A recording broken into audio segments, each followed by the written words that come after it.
What's up mga Dres? So Dragneel is here and I'm back with another video. Ngayon medyo nagkaroon tayo ng schedule. Kasama natin ulit si Natsu. And papunta ako ngayon sa Uptown. Doon kami magkikita ni My Loves.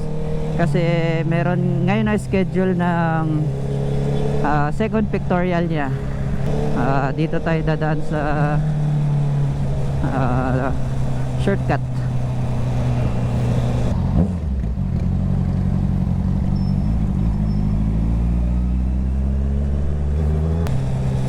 Last time sobrang traffic dito nung naka-auto kami ni My Loves dahil sa sumabay sa uwian ng mga estudyante.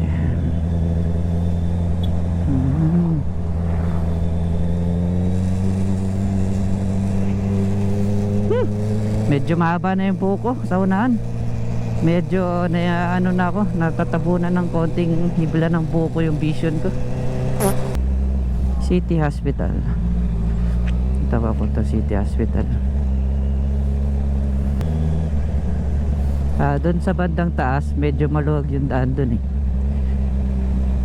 dito lang, lalo na dyan merong sharp turn dyan pag magra-right. Tapos yan, pataasan pa siya, medyo mahirap siya daanan.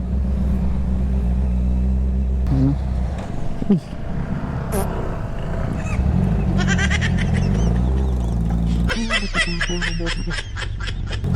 Dito mahirap. And buti na lang gamay ko na tong motor, no, si Natsu. Gamay ko na and hindi na ako medyo nabibigatan sa kanya.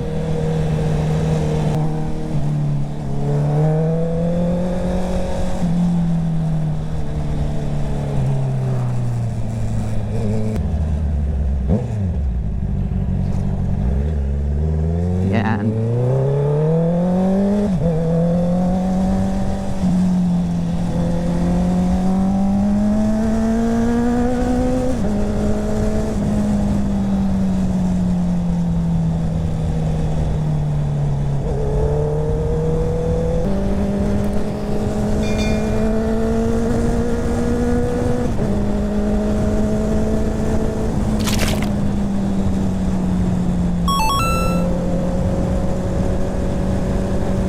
Sarap.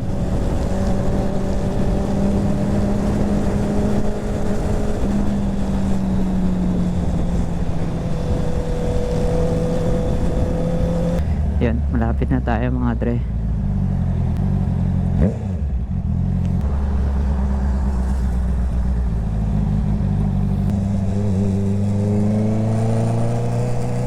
So itong area na to guys ay Uptown na to, part na to ng Uptown. At as you can see, no, parang medyo maluwag pa yung lugar dito at na-arrange din medyo ng bahagya.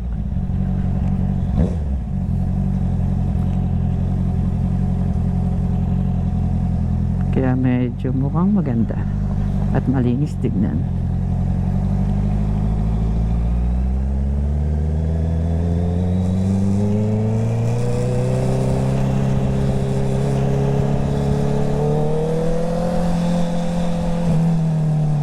Ayun yata, Juan Beacon. Tama yun. Ayan ay SM City mga Dre. Yan ay SM City Uptown. Mukhang maliit lang siya, no, compare sa downtown, pero malaki siya. Mahaba pero second floor lang naman. May nakotse kasi My Loves nag-park dito. Na lang ako mag-park sa harap. Hindi ko rito.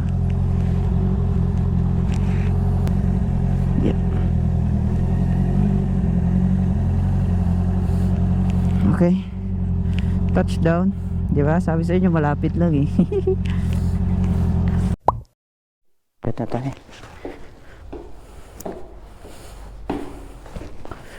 Jerlove & Co. Makeup Cafe and Studio.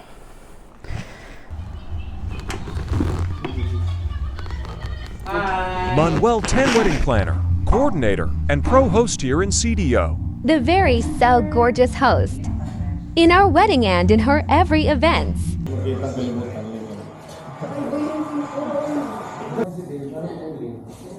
Kagit lobby pa. Sana all.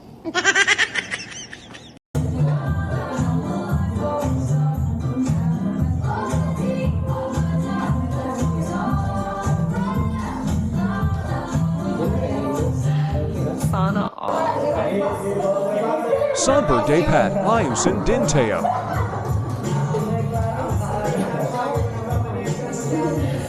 Sana all. I'll tell the whole world, top of my lungs, past, present, future, they know you're the one. Doesn't take a diamond to say that I do. I don't love anyone, no, I don't love anyone. Ay, ganda. Ganda ng mark. Yung Naglag nga ngayon habang nag-picturean niya. dami pang gama.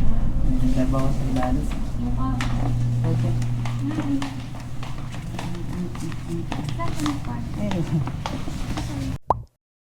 Let's go guys. So susundan ko lang si My Loves.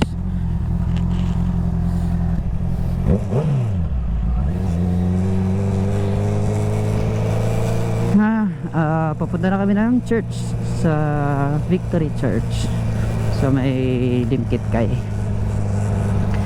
Yan, ganun lang kabilis yung pictorial niya, di ba?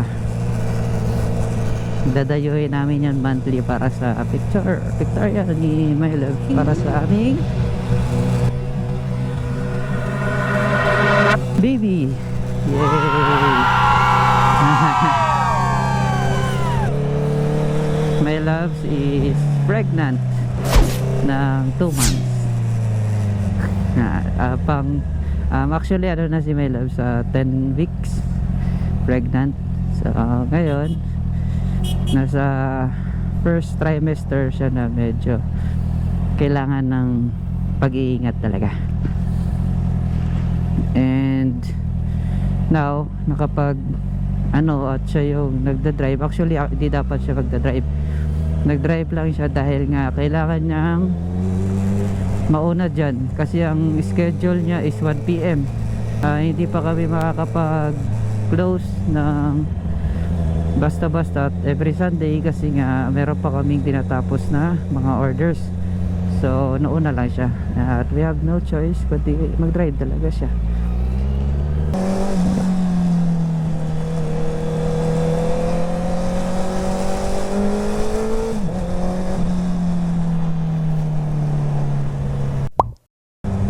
Sana after church payagan pa ako ni My Loves na mag-drive.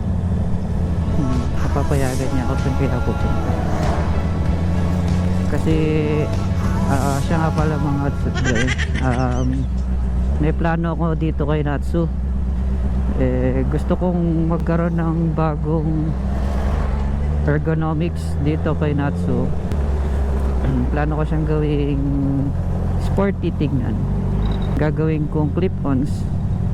Pero yung clip-ons ko hindi siya OEM or galing sa Honda mismo kasi base sa review na nababasa ko tumatama sa shroud, and as usual sa sport bike talagang hindi naman talaga malapad or malawak yung turning radius ng ng big bike na sport bike, so malamang delete na yung ko turning radius ko.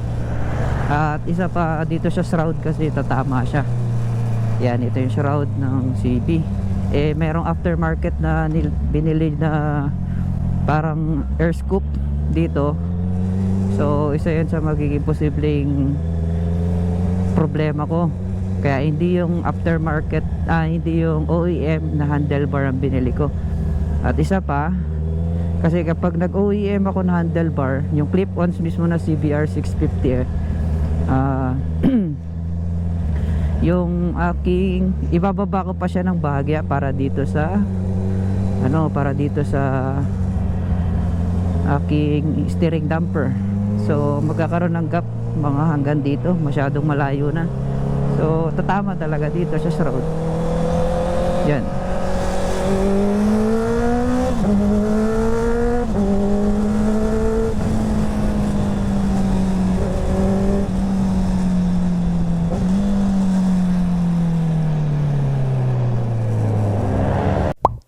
Hindi naman tayo nakakapag road trip ng sobrang lalayo dito eh.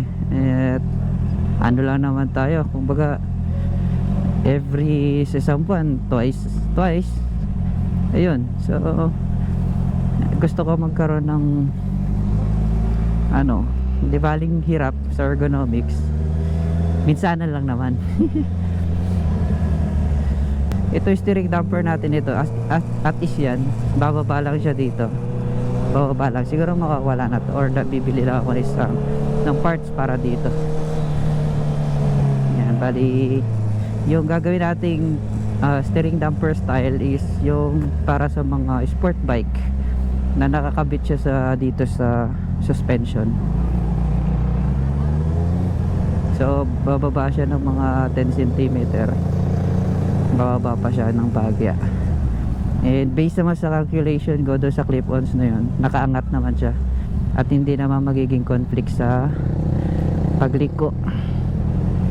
Tsaka kahit dibaling mahirap na yung magiging clip-ons natin, di naman tayo napunta rito sa city para magmotor. Ngayon lang naman tayo napunta rito kasi sisimba. Alright mga dre, so tapos na tayo magsimba. Nakaka-bless talaga, no? Nakaka-bless kapag nag-worship tayo kay Lord. Ngayon ay pauwi na kami ni my loves. Mali, sorry. Ni my loves, nainip na yan. Hi kalab.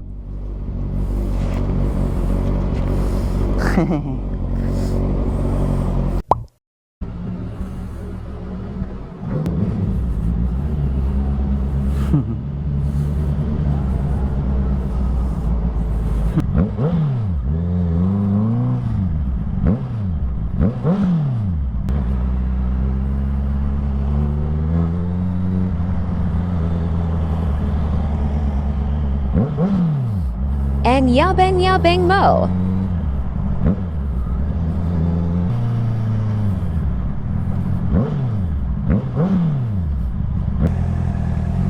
Alright madre, palagay ko kailangan ko na putulin itong aking video. See you to my next vlog.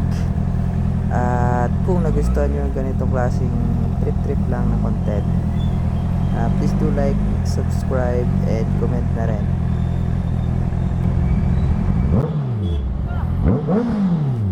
Bomba.